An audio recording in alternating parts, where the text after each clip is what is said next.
So, Yung pagbalik niyo sa normalcy, sir, nakikita niyo ba yun in the near future o medyo matagal pa? I hope in the near future. Pero I'm not, ano yun, wish eh. At saka some wishes come true, hindi ba? Okay. Pero sir, concern pa rin yung financial ano po.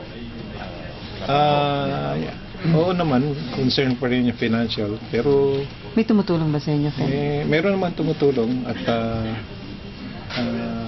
yung mga aking mga fraternity brothers Tau Alpha. at saka yung aking mga kaibigan. Meron naman, actually meron naman akong trabaho dati. I work for a foundation. Kaya lang hindi ako ma-concentrate. Kaya hindi mapakain ng tama yung pamilya.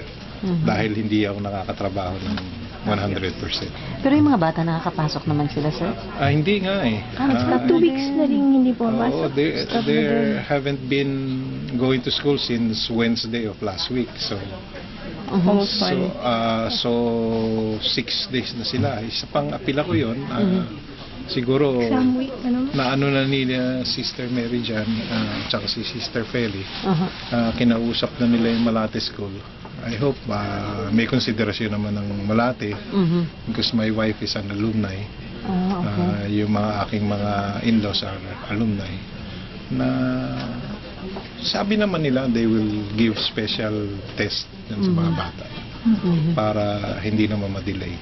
So, kumusta yung mga bata? Hindi naman sila nagre-reklamo na yung movement nila limit. Merong ang happy birthday card yung aking isang anak eh.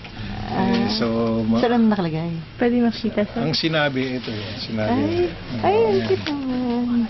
So, basahin niyo ngayon na, sir. So, sabi niya, Dear Papa, sana makauwi na tayo. Kasi miss ka na namin. Papa, sana gumaling ka na para makapasok na kami sa school. Papa, miss ka na namin.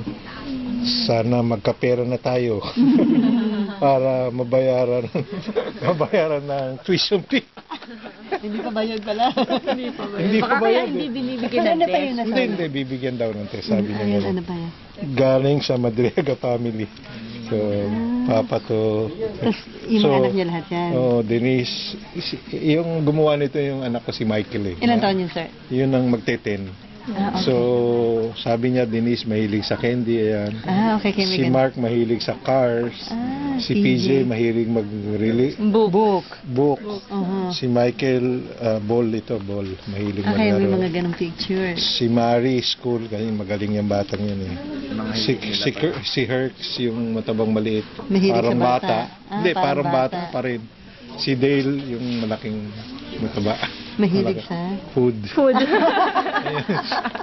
Ang cute! Cute. Ang cute naman. Tago So, niya yan, Seth. magkakar na tayo, mabayaran ng tubig. kasi wala kami sa Happy bahay. birthday. Happy birthday. To Father. my father. So, isang bata lang gumawa nito. Ano doon, yung Michael. Sir, ano usually ginagawa nila in every birthday mo? Hindi, or yung like- ano, yung talaga mahilig sa ganito. Yung si Michael. Pang ilan po siya, si Mike? Dito, ano siya eh, nasa gitna yun. Number Number 4. 4.